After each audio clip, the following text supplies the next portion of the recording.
Hey guys, how's it going? So this is going to be the first upload to a Traxxas RC channel, and I have a Traxxas 1/10 scale. This is the 4x4 version, and it is running a 3-cell LiPo, 5,000 milliamps. This is a 50cc burst. Um, so this is be kind of like a quick review, and actually I'll hold the car up so you guys can kind of check it out. It's dirty right now. I just got done racing it around. I've driven it about, this is my first RC ever, period. Um, I have no experience driving these things, and I've driven it about 4 times, and I've broken it like maybe three out of the 4 times.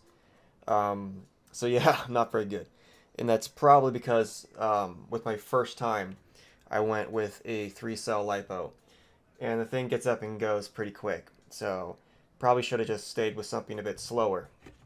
But so the one thing I do like about these cars is how I had zero knowledge about these RC cars, period, and I had no issue fixing them. Um, I went online and uh, just bought a little toolkit. I'll show you right here. Just give me a sec. I'll go grab the toolkit. So this toolkit by Traxxas right here, I got on Amazon for 20 something bucks. If you open it up, it's gonna have everything that you could possibly need to fix these things, and you take them with you when you go out to wherever you want to ride, and if they break, then you got a toolkit right there. So back to fixing these things with zero knowledge. I mean, I have basic knowledge of fixing stuff through cars and motorcycles, but nothing crazy. Um, I would say someone with half a brain, if something broke on this car, you could, with as long as you have the right toolkit or tools at home, you could fix this thing. I mean, I had to buy a few parts because I snapped some plastic pieces, but they're cheap.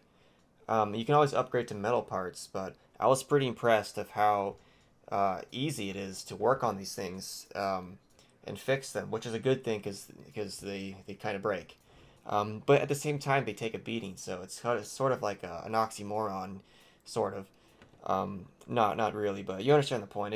They take a beating, and they are also at the same time super sturdy. So I haven't done anything to this car other than a 3-cell lipo. I did raise the suspension up. You probably can't see it. This is probably the worst camera for it, but basically on the suspension, there's these notches right here, and I basically they're standard right here in the middle, and then like right here, and then I moved them over here. And what that does is it raises the car up and kind of gives it some more play in the suspension, because the type of terrain that I was going over, it was super bumpy, and these things go so damn fast. When you hit something, it just flies up in the air. So it's not as low to the ground anymore. So the takeaway is it's not going to be able to turn as quick or as sharp, but I'm hoping with the extra suspension, it's going to handle it better. So as far as a review goes, if you're interested in getting these cars, I know they're a little bit pricey, but they're cool and they're fun. And it's just fun to work on them, even when they're broken, even when they break, you're kind of like, oh fuck, I broke something, but at the same time, it's cool to sit down and mess with them. So um, it's cool. So as far as having no knowledge of these cars and then taking them out a handful of times, they're cool. I could vouch for if you wanted to get an RC car. I would go with the Traxxas slash 4x4. It's a little pricey on Amazon. It's like 400 bucks, and then you got to get a charger, and then you got to get a battery because they don't. At least the model I got didn't come with a charger or a battery. And some unboxing videos they had them, so I don't understand why mine didn't. But if you're willing to spend that much money on them, I think you should go ahead and go for it. And they're lots of fun. So I'll end this video with a little quick clip of me kind of messing around with this car.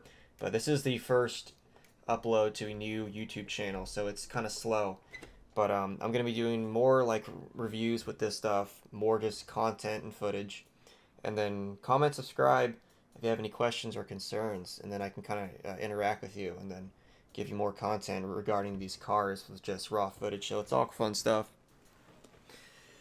Um, I have not driven the car since I raised the suspension on it. It's always been at the stock level, so tomorrow I will race the car around with the new suspension and then tell you, well, not new suspension, but the new setup, and see how I like it. And then I just got a new GoPro 6, so should have some decent footage. And then, yep, this is the first video to a brand new channel, and hopefully you guys subscribe.